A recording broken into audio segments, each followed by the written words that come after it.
Hello friends, welcome back to my channel. कैसे हैं आप सब? आशा करते हो अच्छे होंगे। तो मैं सुमन आप सभी का स्वागत करती हूँ अपनी एक और न्यू वीडियो में।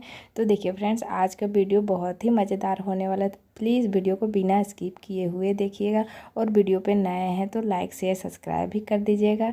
तो देखिए फ्रेंड्स, ये है कबूतर का बच्चा। जब मैं आज सुबह सुबह जा रही थी छत में तो देखी थी ये सीढ़ी पे गिरा हुआ था, पता नहीं कहाँ से गिरा। तो मैं घर चल आई थी, मतलब अंदर अपने रूम में चल आई। फिर मैं सोची कि पता नहीं वो ठंड में कहाँ मतलब जड़ते रहेगा, तो मैं फिर उसे लेके आ गई थी और इस तरह से डब्बे में मैं करके रख दी थी। तो अभी देखिए पूरा चिल्ला रही थी, चें चें चें चें कर रही थी। तो मैं सोची इसको लगता है भूख लगा हुआ है, तो अभी मैं खिला रही हूँ खाना। और देखिए कितने अच्छे से ये खा रही है। मैं इसे ऐसे मुंह फाड़ के दे रही हूँ क्योंकि ये बहुत ही छोटा है, अभी खुद से नहीं खा पा रही है। देखिए आप लोग देख के भी समझ में आ रहा होगा कि कितना छोटा है। अभी ये चल भी नहीं पा रही हूँ, तो अभी मैं इससे अच्छे से दाना खिला रही हूँ। देखिए और दाना भी बहुत अच्छे से ये खा रही थी, बस मुंह खोल के थोड़ा सा दे रही थी कि ये अब पूरा अंदर अपना ले रही थी। तो देखिए तो शुरुआत में तो थोड़ा डर लग रहा था कि पता नहीं कहीं चप ना जाए, इसका पैर हाथ में कहीं कुछ हो ना जाए, लेकिन फिर बाद में मैं भी सीख गई थी। तो देखिए अभी खाना खा के कितना अच्छा से खेल रही थी। थोड़ा सा ये इधर उधर घूम रही थी लेकिन चल नहीं पा रही है फिर मैं इसे उठा के रख दी थी कि कहीं इसे ठंड ना लग जाए। और देखिए इस तरीके से एक टोपी था मेरे पास, उसी में डाल के रख देती हूँ और इसे पैक करके रखती हूँ। ये जूते का एक डब्बा है, इसी में रखी हूँ क्योंकि ये ना बहुत ही ज़्यादा लैटरिंग करता है, तो इधर उधर कर देगा, तो इसीलिए मैं इसी में बंद रखती हूँ। जब ये बड़ा हो जाएगा तो मैं इसे छोड़ दूँगी। जब इसे पंख आ जाएंगे, उड़ने लगेगा, तो मैं इसे फिर छोड़ दूँगी क्योंकि घर में रखना ठीक नहीं है। तो फिर चलिए फ्रेंड्स, इसको खाना वाना खिला के फिर मैं लग गई थी अपना काम में, क्योंकि ये सिलाई का काम भी करना तो मेरे लिए ज़रूरी ही है। ये मेरा डेली का काम है। तो देखिए फ्रेंड्स, अभी मैं ये एक ब्लाउज में लगा रही हूँ पाइपिंग। और ये ब्लाउज जो है ना, ये ब्लाउज सिलते सिलते मैं बहुत ही परेशान हो गई थी।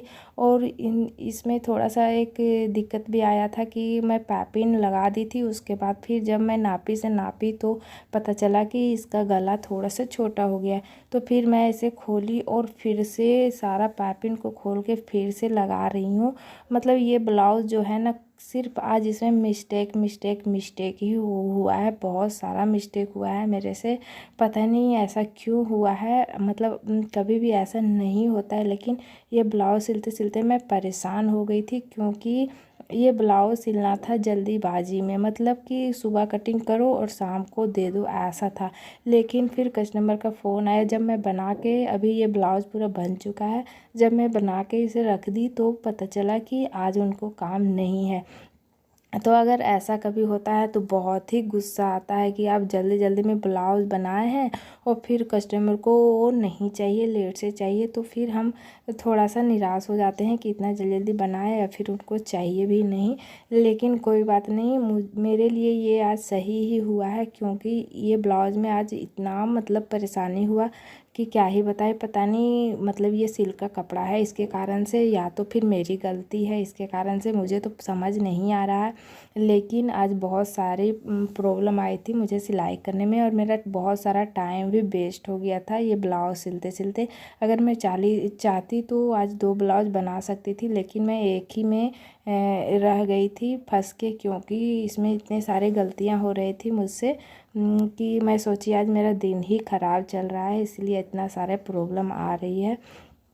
तो मेरी तरह और भी बहुत सारे हाउस वाइफ हैं जो कि घर में सिलाई करते हैं, तो इसी तरह से मिस्टेक होते रहता है, ख़राबी आ जाता है, तो फिर वो टेंशन में आ जाते हैं। फिर क्या करते हैं, छोड़ देते हैं, बोलते हैं नहीं मेरे से नहीं होगा। फिर उनसे जो सीनियर रहते हैं, जहाँ की उनका टीचर रहते हैं, उनसे जाके पूछ के अपना जो भी रहता है ठीक करवा लेते हैं। तो इससे क्या होगा कि आपका माइंड नहीं खुल पाएगा। अगर देख जैसे कि मेरे से गलती हुआ तो मैं खुद सुधार रही हूँ और ठीक कर रही हूँ कि कहाँ क्या गलती। उसी तरह से अगर आपको से भी कुछ गलती हुआ है तो आप खुद सुधारें, आप ना ही कि वो अपने टीचर से या तो आपसे जो ज़्यादा जानता है उनसे पूछ के आप ठीक करवा लें। उससे क्या होगा कि आपका नॉलेज आगे नहीं बढ़ पाएगा, आप जहाँ का तहीं रह जाइएगा। वो आप उससे आगे कुछ भी सीख नहीं पाइएगा, क्योंकि हम गलतियाँ से ही सीखते हैं। अगर हम गलती किए हैं और खुद से उसे नहीं सुधारेंगे, किसी से सुधरवा लेंगे, तो उससे क्या होगा कि मेरा गलती वहीं रहेगा, फिर हम नेक्स्ट ब्लाउज में वही गलती करेंगे।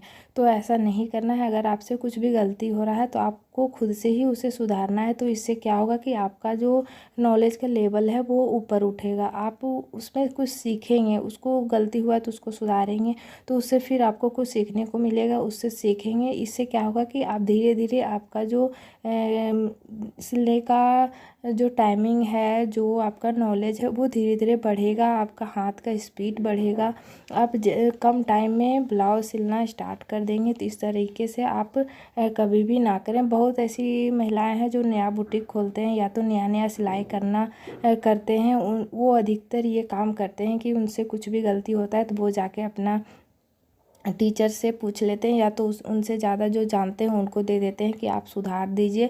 तो मैं ये नहीं कहूँगी कि आप पूछिए मत, आप पूछ लीजिए कि आपसे क्या गलती हो रहा है। पूछ के फिर आप खुद से ही उसे सुधारा करिए। इससे क्या होगा कि आप सीखिएगा। नहीं तो अगर वो बना के दे दिए तो आप तो चलिए ठीक है, खुश हो जाएंगे कि बना के मुझे मिल गया, आप अपने कस्टमर को दे देंगे। लेकिन नेक्स्ट ब्लाउज जब आप लेंगे किसी का और कटिंग करेंगे तो फिर जब वही गलती होगा तो फिर आप टेंशन में फिर से आ जाएंगे कि फिर से वही गलती हुआ। तो फिर आप लेके जाएंगे, जिससे भी आप सुधरवा रहे हैं उनके पास लेके जाएंगे। तो देखिए, कोई भी आपकी मदद एक बार दो बार करेगा, बार बार नहीं करेगा। तो इसीलिए इससे अच्छा है कि आप पहले बार में ही सुधर जाएं, मतलब पहले बार में ही आप खुद से उसे सुधारने की कोशिश करें। जैसे कि मैं अभी बना रही थी तो मेरा गला छोटा हो गया, तो ज़्यादा कुछ परेशानी नहीं हुआ था। मैं पाइपिंग निकाली, फिर से उसे गला को बड़ा किया और फिर से मैं पाइपिंग डाल दी। उसके बाद मैं करने लगी थी फिटिंग करते समय भी क्या हुआ था, थोड़ा सा मिस्टेक हो गया था। मेरा ही मिस्टेक था कि हम पहले नहीं देखे थे कि कपड़ा बड़ा छोटा हो रहा है कि नहीं। मैं सीधा फिटिंग कर दी थी। फिटिंग करने के बाद क्या हुआ था, आर्म होल आगे और पीछे का बड़ा छोटा हो गया। जैसे कि होता है कि आर्म होल आगे का ऊपर चला जाता है और पीछे का नीचे हो जाता है, अधिकतर ऐसे होता है ब्लाउज में। तो आप क्या करें, फिटिंग करते समय बाजू लगाने से पहले ही नाप के देख लेना है बड़ा छोटा। उसके बाद जो भी बड़ा हो रहा हो उसे काट के हटा देना है। तो वही चीज़ मैं ध्यान नहीं दी थी, क्योंकि ब्लाउज जल्दीबाजी में मैं सिलाई कर रही थी, इसलिए मैं ध्यान नहीं दी थी।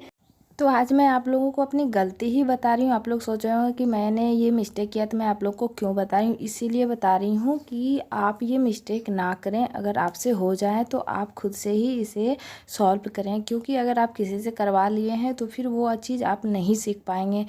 पाइपिंग लगाने का ही बात है, अगर मैं गला छोटा कर दी तो उसे मैं कटिंग करके बड़ा की हूँ, तो मुझे समझ में आ गया है कि कितना कटिंग करके बड़ा करें कि ये गला फिर परफेक्ट बन जाएगा नापी के हिसाब से। तो अगर आप दूसरे से करवा लेंगे तो वो चीज़ आपको पता ही नहीं रहेगा, तो फिर आप कैसे करेंगे। उसी तरह से देखिए, मैं फ़िटिंग कर रही थी तो ये मेरा दूसरा गलती है कि जब मैं फ़िटिंग कर रही थी तो नाप के नहीं देखी थी कि आर्म होल के पास बड़ा छोटा हो रहा है। अधिकतर आप देखते होंगे कि जब भी आप फिटिंग करते हैं तो कभी बड़ा आर्म होल के पास कभी आगे का पल्ला बड़ा हो जाता है, कभी पीछे का बड़ा हो जाता है। तो बाजू लगाने से पहले हम उसे नाप लेते हैं, जो भी एक्स्ट्रा बड़ा छोटा जो भी होता है हम उसे मिला के एक कर देते हैं, मतलब बराबर कर देते हैं। उसके बाद ही बाजू अटैच करते हैं। बहुत जन ऐसे होते हैं कि बाजू को पहले अटैच कर लेते हैं, उसके बाद मतलब बाजू को पहले ज्वाइंट कर लेते हैं, सिल लेते हैं, उसके बाद फिर बॉडी को भी सिल लेते हैं और बाजू को बाद में ज्वाइंट करते हैं। तो इस तरह से क्या होता है कि कभी भी अगर आपका ब्लाउज बड़ा छोटा हो गया है तो फिर उसको पूरा खोलना पड़ता है, बाजू भी बॉडी भी खोल के फिर से उसको सिलाई करना पड़ता है आर्म होल को। उसके बाद फिर उसे फिटिंग देते हैं, तो उसमें थोड़ा सा टाइम हमारा ज़्यादा वेस्ट होता है। तो मैं वैसे सिलाई नहीं करती हूँ, मैं डायरेक्ट ही सिलाई करती हूँ। फिटिंग का जो भी होता है मतलब आर्म होल पूरा जोड़ जॉइंट कर लेती हूँ, उसके बाद ही फिटिंग देती हूँ। तो उस फिटिंग करने के बाद देखिए मुझे लगा कि मैं थोड़ा सा गलती कर दी हूँ, बड़ा छोटा हो गया है। और मेरी एक यही प्रॉब्लम है, जो भी बोलो प्रॉब्लम या तो बुरी आदत कि कोई भी मिस्टेक होता है तो उसे बिना सुधारा हुआ मुझसे रहा नहीं जाता है। जब तक कि मैं पूरा परफेक्ट ना कर दूँ मेरे से मतलब मुझे चैन नहीं आता है। थोड़ा सा भी कुछ भी मिस्टेक रहता है तो फिर मैं वो ब्लाउज़ नहीं दे पाती हूँ कस्टमर को बिना उसे सुधारे हुए। तो देखिए अभी मैं खोल रही हूँ, खोल के फिर से मैं सिलाई करूँगी, क्योंकि अगर थोड़ा सा भी मिस्टेक रहेगा तो मुझे लगता रहेगा पता नहीं ख़राब हो गया ब्लाउज़, ख़राब हो गया ब्लाउज़, ऐसे मेरे मन में लगते रहता है। अगर कहीं वो फिटिंग हो भी गया फिर भी मेरे को वैसे लगते रहता है कि कहीं ब्लाउज़ ख़राब ना हो जाए, ऐसा मन में आ जाता है। अगर आप अपने मन से लगन से कोई भी चीज़ काम कर रहे हैं तो उसका ख़राब होने का डर लगा रहता है कि कहीं मेरा काम ख़राब ना हो जाए, ब्लाउज़ ख़राब ना हो जाए, सही से फिटिंग आ जाए। ऐसे मन में चलते रहता है। तो देखिए अभी मैं इसे सुधारूंगी। तो ये मेरी सबसे बड़ी गलती है कि मतलब चेन नहीं मिलता है मुझे, जब तक कि परफेक्ट फिटिंग करके ना दे दूँ मुझे चेन नहीं मिलता है। उसके बाद कहीं भी कोई धागा वगैरह ना निकला रहे, कहीं भी कुछ रहता है तो मुझे वो कटिंग करना पड़ता है।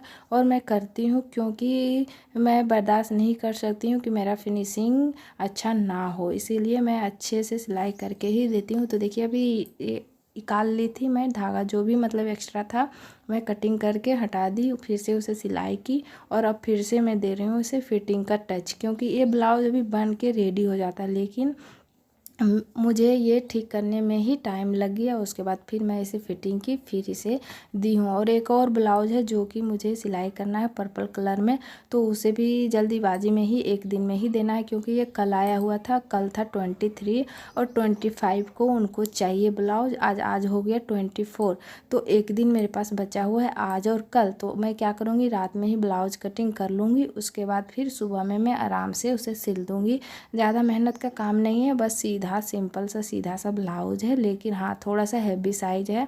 तो मैं क्या करूँगी, रात में कटिंग करके रख लूँगी, उसके बाद सुबह मैं उसे स्टार्ट कर दूँगी सिलाई करना। इससे क्या होता है कि थोड़ा सा जल्दी सिलाई हो जाता है फटाफट से, और टाइम ज़्यादा नहीं लगता है। और मेरे पास बहुत सारे काम होते हैं घर के, तो मैं ज़्यादा ब्लाउज नहीं सिल पाती हूँ। एक दिन में 1 से 2 ही ब्लाउज सिल पाती हूँ, इतना ही मेरे लिए काफ़ी हो जाता है, क्योंकि सारे काम देख के ही मैं काम करती हूँ। ऐसा नहीं है कि ये काम छोड़ के वो करती हूँ, नहीं, जो भी काम होता है मैं करके उसके बाद ही सिलाई करना बैठती हूँ, क्योंकि ये मेरा जो है अपना हुनर है, अपना टाइम पास है, जिससे कि मैं करके कुछ पैसे कमा लेती हूँ, घर बैठे पैसे कमाती हूँ। अब बहुत सारे हाउस वाइफ हैं जो कि घर बैठे काम करना चाहते हैं, तो ये काम आराम से कर सकते हैं, कोई भी दिक्कत नहीं होता है। और हाँ फ्रेंड्स, मेरा गला थोड़ा सा बैठा हुआ है सर्दी के कारण, तो प्लीज़ आप लोग एडजस्ट कर लीजिएगा। और आज का वीडियो आप लोगों को कैसा लगा, मेरा चिड़िया आप लोगों को कैसा लगा, कमेंट करके ज़रूर बताइएगा।